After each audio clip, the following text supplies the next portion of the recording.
તો કેમ છો? બધા મજામાં? અચ્છા મિત્રો, આજે આપણે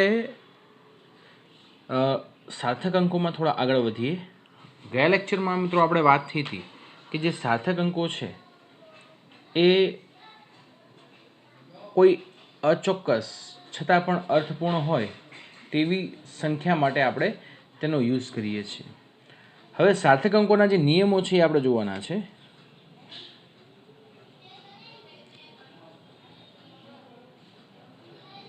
અંકોના સરવાળા બાદબાકીના નિયમો.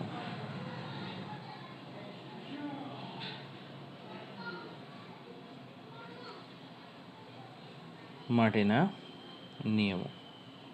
ઓકે, તો મિત્રો આ જે સરવાળા બાદબાકીના નિયમો છે એમાં થોડું આપણે ધ્યાન એ રાખવાનું છે કે આપણે કયા અંકોને ધ્યાનમાં લઈને ગણતરી કરવાની છે મિત્રો. Okay, yes. તો સરવાળા અને બાદબાકીનો જે પહેલો નિયમ છે એ કંઈક આ રીતે છે. બધા સાથે સાથે થોડા નિયમો છે એ લખતા જજો તો આપણને થોડો એના વિશેનો વધારે ખ્યાલ આવશે દોસ્તો. અચ્છા, તો પહેલો જે નિયમ છે એ નિયમ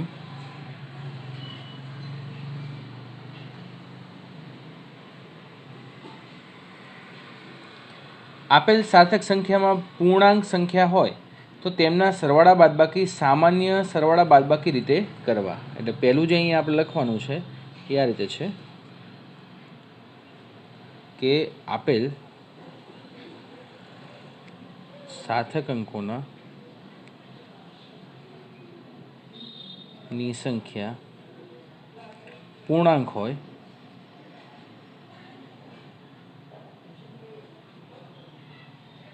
તો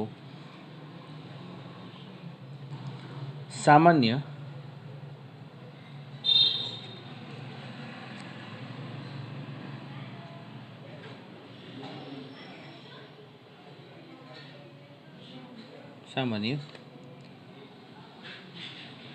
સરવાળા કે બાદબાકી કરવા.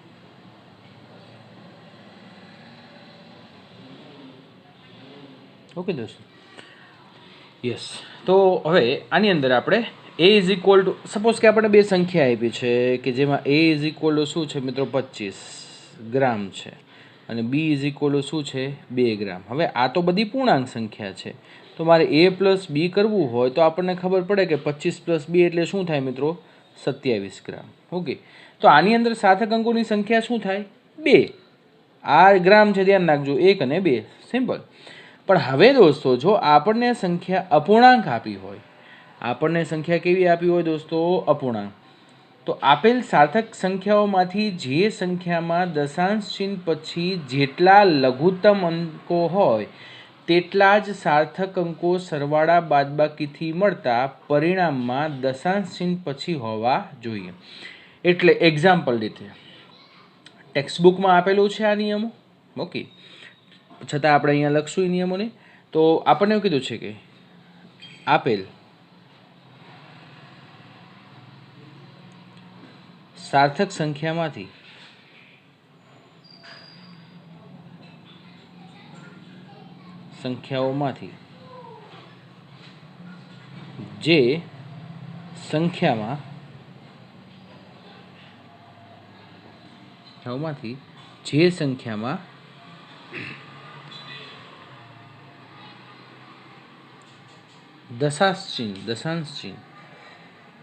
જે સંખ્યામાં દશાંશ ચિહ્ન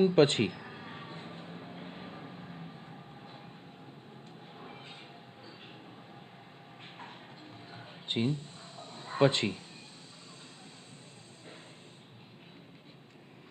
જેટલા લઘુત્તમ સાર્થક અંકો હોય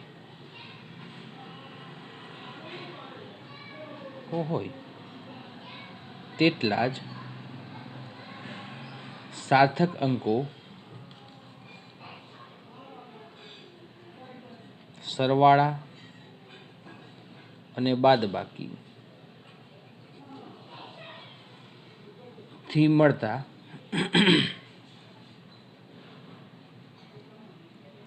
પરિણામમાં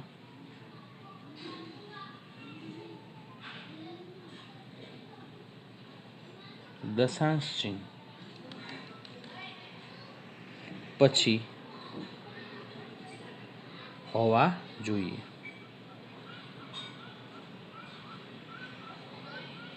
ઓકે, એટલે મિત્રો આપણને જે અહીંયા સાર્થક અંક, અચ્છા હું એક એક્ઝામ્પલ લઉં એટલે તમને પાકો ખ્યાલ આવશે. દોસ્તો આપણે કોને ધ્યાનમાં રાખવાના છે? આપણે પોઈન્ટ પછીની સંખ્યાને ધ્યાનમાં રાખવાનું છે.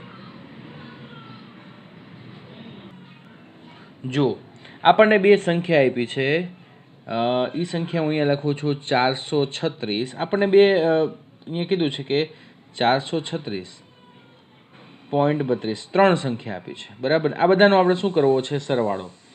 227.2 ગ્રામ, આ બધા ગ્રામમાં છે અને દળનો સરવાળો હંમેશા દળ સાથે થાય. 0. આ શું થશે મિત્રો? 301. હવે આની અંદર આપણે શું ધ્યાન રાખવાનું છે દોસ્તો? પોઈન્ટ પછી, દશાંશ ચિહ્ન પછી,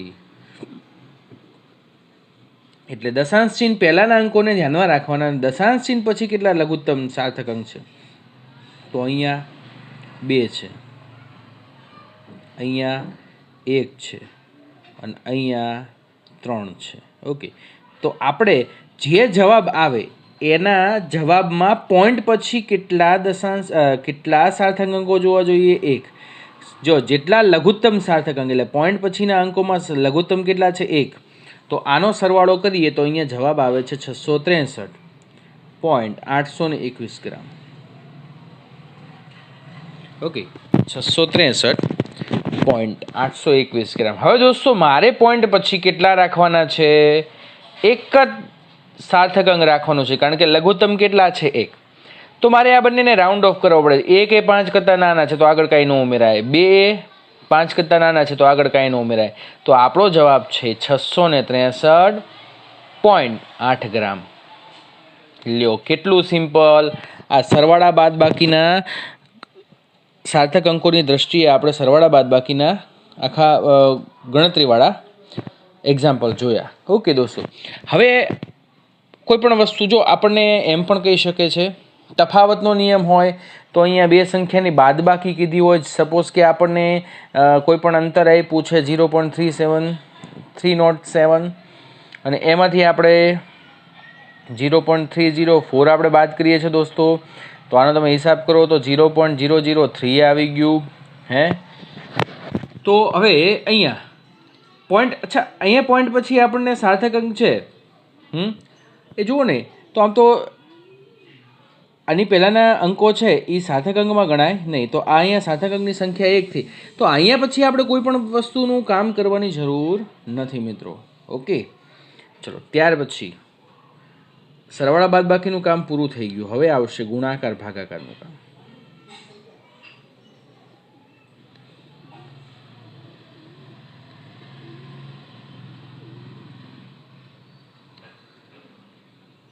ગુણાકાર અને ભાગાકારના નિયમો. ઓકે દોસ્તો, તો ગુણાકાર અને ભાગાકારના નિયમોમાં આપણે શું કામ કરશું? તો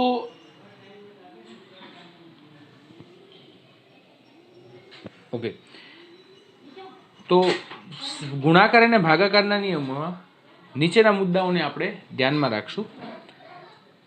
સૌથી પહેલી એની અંદર જે મુદ્દો છે એ કોઈપણ સંખ્યાનો અચોક્કસ અંક સાથેનો ગુણાકાર કે ભાગાકાર પણ અચોક્કસ હોય છે, તેથી તેના પરિણામમાં ફક્ત એક જ અચોક્કસ અંક હોવો જોઈએ. આ નોર્મલ વસ્તુ છે કે અચોક્કસ અંક સાથેનો ગુણાકાર કે ભાગાકાર હોય, બરાબર કે નહીં, તો એના પરિણામમાં પણ આપણને શું મળશે? અચોક્કસ મળશે. પણ હવે જે મેઇન આપણો અહીંયા નિયમ આવે છે એ નિયમ કંઈક આ રીતે છે કે સાર્થક સંખ્યામાં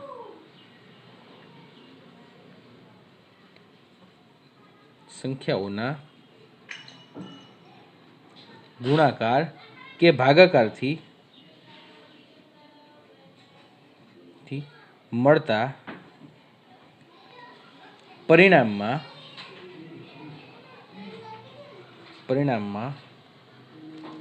એટલા જ સાર્થક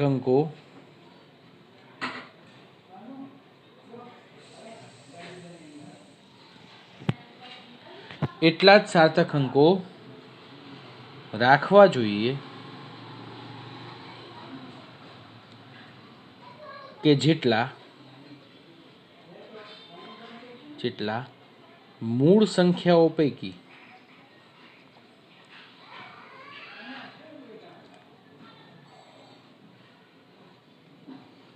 જે સંખ્યામાં લઘુત્તમ સાર્થક અંક હોય. ઓકે, એટલે અહીંયા પોઈન્ટ પછીના અંકોને ધ્યાનમાં રાખવાની બિલકુલ જરૂર નથી દોસ્તો. અહીંયા તો સીધું કામ જ આ રીતે થઈ જાય. સપોઝ કે આપણને કીધું છે કે કોઈ એક તકતીની જે લંબાઈ છે 1.567 સેન્ટીમીટર છે. હું જસ્ટ આપણે એક એક્ઝામ્પલ જોઈએ છે અને એની લંબાઈ 10.4 છે. ઓકે, આ પહોળાઈ અને આ શું છે એની લંબાઈ કેટલી છે? 10.4 સેન્ટીમીટર છે દોસ્તો. અને હવે આ તકતીનું ક્ષેત્રફળ મેળવવું તો ક્ષેત્રફળ બરાબર શું થાય? લંબાઈ ગુણ્યા પહોળાઈ. ઓકે, તો લંબાઈ કેટલી છે? 1.567 અને અચ્છા 10.4 છે. કાંઈ વાંધો નહીં, આપણે પહેલાં લખી નાખ્યું, ગુણાકાર જ કરવાનો છે 10.4. આ બંનેનો ગુણાકાર કરશો તો ગુણાકાર કેટલો આવશે? 16.2968 સેન્ટીમીટર સ્ક્વેર.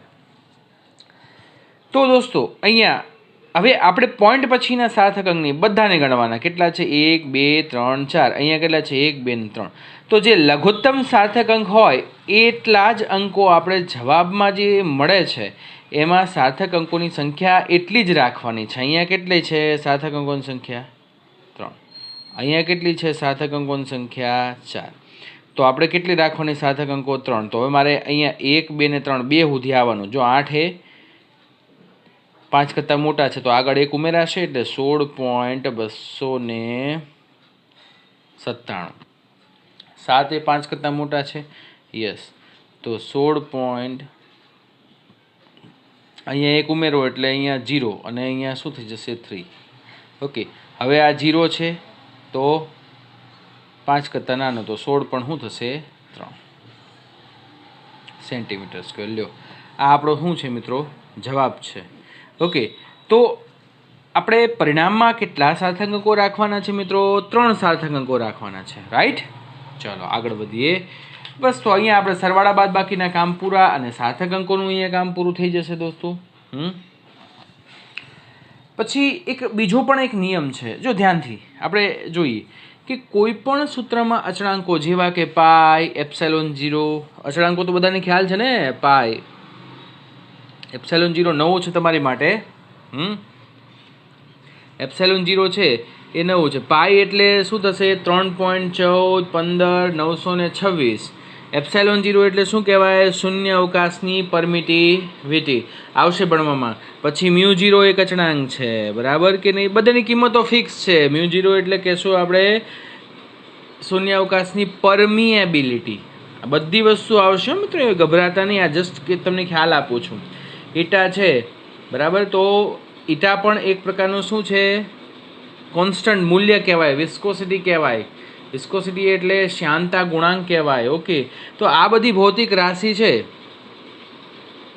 આ બધી ભૌતિક રાશિની આપણે વાત કરીએ તો આપેલી બધી ભૌતિક રાશિમાં માપની સંખ્યામાં સાર્થક અંકો મર્યાદિત હોય છે. એટલે જરૂરિયાત પ્રમાણે પાઈનું મૂલ્ય 3. આપણે જો પાઈનું મૂલ્ય 3.14 લઈએ છીએ અથવા 22 સપ્તમાંશ, ક્યારેક 3.142 પણ લઈએ છીએ. એટલે જરૂરિયાત મૂલ્યનું આ મુજબનું આ મૂલ્ય લેવામાં આવે છે, બરાબર કે નહીં દોસ્તો? તો એની અંદર આપણે ભાગાકાર ગુણાકારના નિયમો લાગુ પાડી શકાતા નથી. તો મિત્રો આ સાથે આપણું સાર્થક અંકનું કામ પૂરું થાય છે. પણ એક આપણે સ્વાધ્યાયનું કે એક જ મિનિટ, કયો દાખલો છે હું તમને કહું છું, તો એ ટેક્સ્ટબુકમાં તમારે જોવાનો છે. ઓકે, યસ, અહીંયા આપણને એક દાખલો આપ્યો છે. ઓકે, 2.13, ઉદાહરણનો 2.13 મિત્રો. ટેક્સ્ટબુક બધા પાસે હશે જ અને એની અંદર તમારે જોવાનું છે ઉદાહરણ 2.13, બરાબર કે નહીં દોસ્તો? જો ઉદાહરણ 2.13 આ રીતે છે મિત્રો. એની રકમ હું વાંચું છું, બધા ધ્યાનથી સાંભળે. ઓકે, 2.13 આપણને શું કહે છે? કોઈ પણ ઘનની બધી જ બાજુનું માપેલ મૂલ્ય L ઇઝ ઇક્વલ ટુ શું છે? 7.203 મીટર. ઓકે, યોગ્ય સાર્થક અંક સુધી ઘનનું કુલ પૃષ્ઠ ક્ષેત્રફળ. अच्छा મિત્રો, ઘનનું કુલ પૃષ્ઠ ક્ષેત્રફળ મેળવવાનું છે, તો આ મેળવવા માટે આપણને સૂત્રની ખબર હોવી જોઈએ. ઓકે, તો સમઘનનું કુલ ક્ષેત્રફળ કેટલું થાય મિત્રો? એનું સૂત્ર શું થાય? તો સમઘન, ઘન એટલે સમઘન 6l². યાદ હોવું જોઈએ આપણને, આવી ગયું છે આપણે ભૂમિતિમાં દોસ્તો. હા, 6l². તો અહીંયા 6l², 7.203, અને એનો શું કરવાનો અહીંયા મારે વર્ગ. આ બધાનો હિસાબ કરશો દોસ્તો, એટલે આપણું જે કેલ્ક્યુલેટિંગ વર્ક છે, આ કેલ્ક્યુલેટરમાં તમારે કરવાનું. હા, તો અહીંયા થશે 311.299 અને 254. ઓકે, તો આ આપણો જવાબ આવ્યો. હવે આપણે શું કરવું પડે મિત્રો? હવે આપણે એ કામ કરવું પડે કે આ 6 છે ને દોસ્તો, એ સહગુણક છે, એને સાર્થક અંકમાં ધ્યાનમાં રાખવાનો નહીં. સાંભળજો ફરી વાર, 6 શું છે? સહગુણક છે, એને સાર્થક અંકમાં ધ્યાનમાં આપણે આ સંખ્યાને રાખવાનું, એટલે 7.203 પોઈન્ટ પછી. અચ્છા, હવે આની અંદર આપણે 7.203 વર્ગ એટલે એનો મિનિંગ શું થાય? 7.203 એને ગુણ્યા 7.203. તો આપણે અહીંયા રાઉન્ડ ઓફ કરવા માટે એ ધ્યાન રાખવું પડે, પોઈન્ટ પછીની તો સરવાળા બાદબાકીમાં થાય, પણ અહીંયા 1, 2, 3 ને 4, તો મારે અહીંયા સાર્થક અંક કેટલા રાખવાના છે? 1, 2, 3 ને 4. ઓકે, તો મારે બધાને રાઉન્ડ ઓફ કરવું પડે, પણ મિત્રો આ અચ્છા 5 છે, આગળ બેકી સંખ્યા છે, એટલે જો અહીંયા 4 5 કરતાં નાનો આગળ ઉમેરાય નહીં, 5 સંખ્યા છે આગળ બેકી સંખ્યા, 1 ન ઉમેરાય, 2 1 કરતાં નાની છે એટલે અહીંયા નહીં ઉમેરાય, પણ આ 9 છે એ મોટી સંખ્યા છે 5 કરતાં, તો આગળ એક ઉમેરો અહીંયા, તો 10, તો અહીંયા થશે 311.3. Okay, metre square. ઓકે, ચલો દોસ્તો, હવે આપણે એનું કદ મેળવવાનું. તો સમઘનનું કદ તો બધાને ખબર છે, એનું સૂત્ર પણ બધાને આવડે જ છે. v ઇઝ ઇક્વલ શું થશે? l3. v is equal to l3. અચ્છા, અહીંયા l ઇઝ ઇક્વલ ટુ આપણને આપ્યું છે 7.203 એનો ઘન. તો આ શું થઈ ગયું? 7.203 એને ગુણ્યા 7.203 એને ગુણ્યા 7.203. આ બધાનો તમે ગુણાકાર કરો એટલે જવાબ છે એ કંઈક આવો આવે, થોડો વેરિએશન વાળો આવે, ચિંતા નહીં કરવાની દોસ્તો.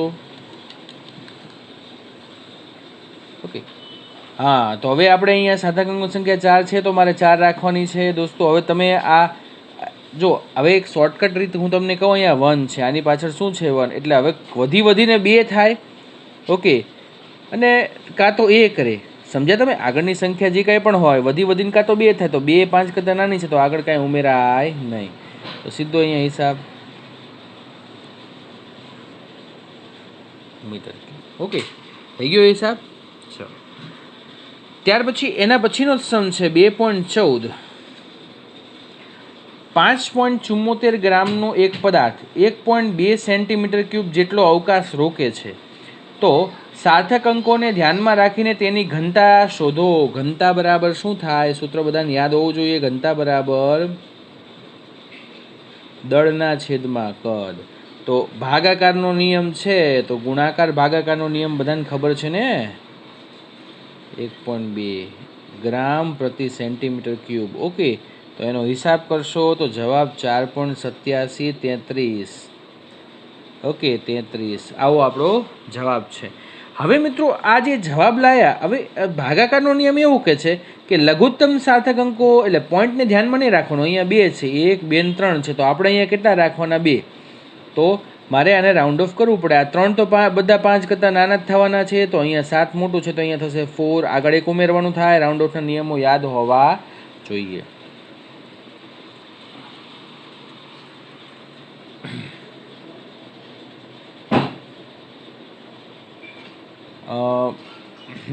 એટલે મિત્રો 4.9 ગ્રામ પ્રતિ સેન્ટીમીટર ક્યુબ છે, જે અંદર ભૂલ છે, પણ આપણે આ જવાબને માન્ય રાખશું. ઓકે,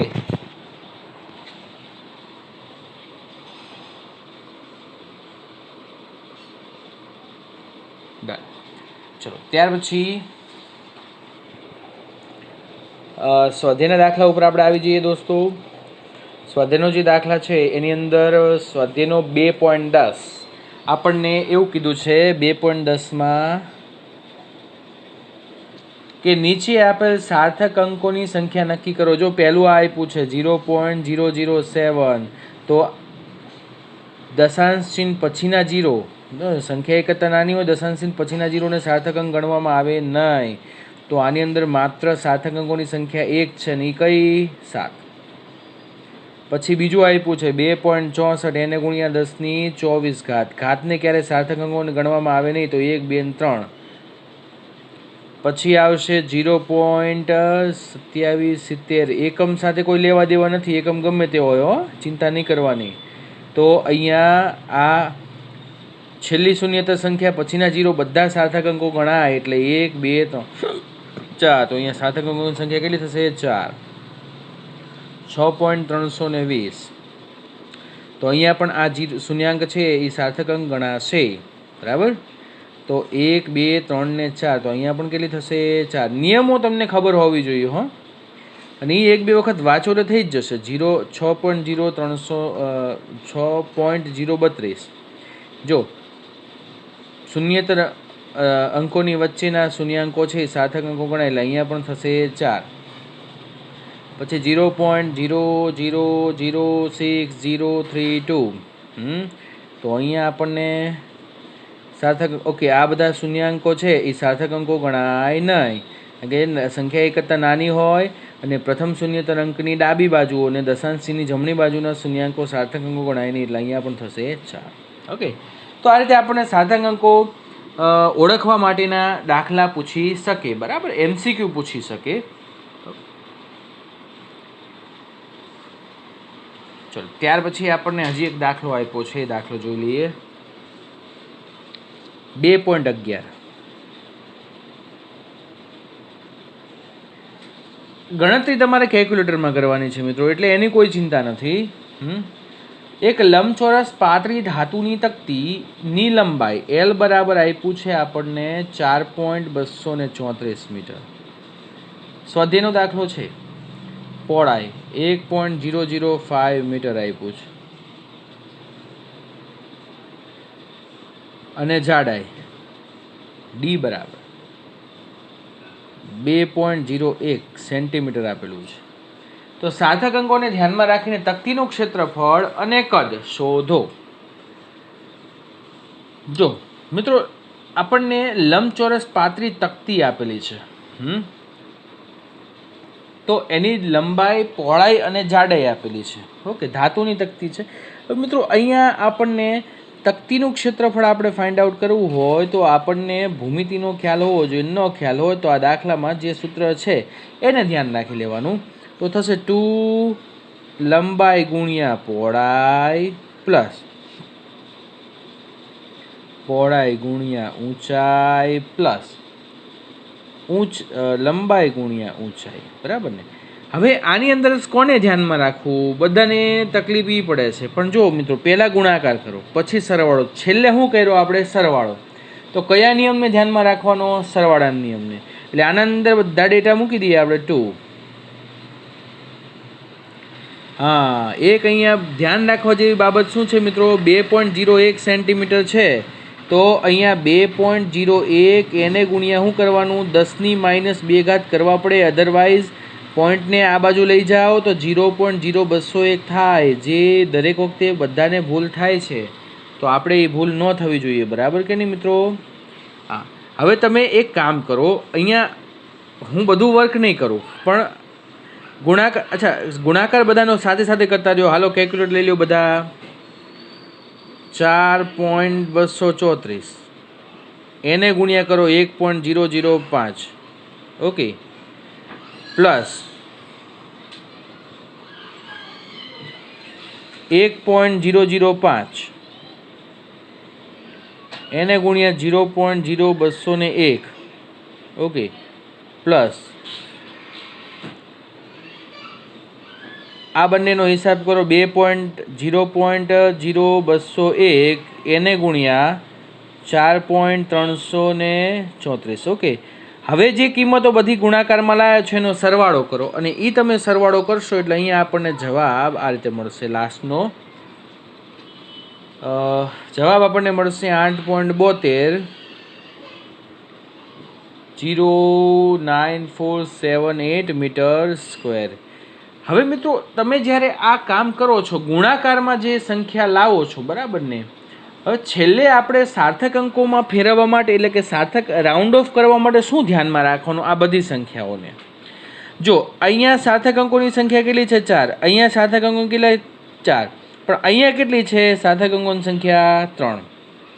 તો આપણે જે છેલ્લો જવાબ આવે એમાં સાર્થક અંક કેટલા હોવા જોઈએ? 3 હોવા જોઈએ ને. 8 7 કરતાં મોટી છે 1 ઉમેરો એટલે અહીંયા 8 થઈ ગયા. 8 એ 5 કરતાં મોટી છે 1 ઉમેરો એટલે અહીંયા 5. 5ની આગળ જો એકી સંખ્યા છે તો 1 ઉમેરો, તો 1 ઉમેરો અહીંયા 1 ઉમેરાય એટલે અહીંયા 1 થાય. 1 5 કરતાં નાની એટલે કાંઈ ઉમેરાય નહીં. અહીંયા 2 5 કરતાં નાની છે એટલે કાંઈ ઉમેરાય નહીં. એટલે આપણે 3 સંખ્યા સુધી જવું છે તો આપણો જવાબ આવી ગયો. અને આ તો તમને 0 ખબર પડી જ જાય સીધું કે આગળ 1 ઉમેરો કે ન ઉમેરો. 0 તો હંમેશા 0માંથી કદાચ 1 થશે પણ એ તો 5 કરતાં નાના છે. તો આપણો જવાબ આ થશે મીટર સ્ક્વેર. ઓકે. અને હવે લંબઘનનું કદ મેળવવાનું છે. તો લંબઘનનું કદ મેળવવું હોય તો લંબઘનના કદ મેળવવા માટે લંબાઈ ગુણ્યા પહોળાઈ ગુણ્યા ઊંચાઈ. તો ત્રણેયનો ગુણાકાર કરશો. કરો આ ત્રણેયનો ગુણાકાર કરવાનો છે 1 2 ને આ 3 બરાબર ને. આ તો એનો ગુણાકાર કરશો તો અહીંયા જવાબ 0.0855. તો કેટલા સાર્થક અંકો રાખવાના? 3. આ તો ન ગણાય 0 તો અહીંયા અહીં સુધી આવવાનું છે. તો 2માં કદાચ 3 ઉમેરાય તો એ 5 કરતાં નાનું થાય. તો જવાબ 0.0855. ઓકે ચલો દોસ્તો, તો 2.12 એ હું તમારી માટે રાખું છું કારણ કે એ એવો જ દાખલો છે પણ ધ્યાન રાખવાનું છે મિત્રો શું કામ કરવાનું. ઓકે. તો 2.12 હોમવર્કમાં એનસીઆરટી ટેક્સ્ટબુકનો દાખલો 2.12 હોમવર્કમાં. ચલો આટલે સુધી રાખીએ છીએ મિત્રો. Thank you very much. ફરીવાર મળ્યા. Take care. Good bye.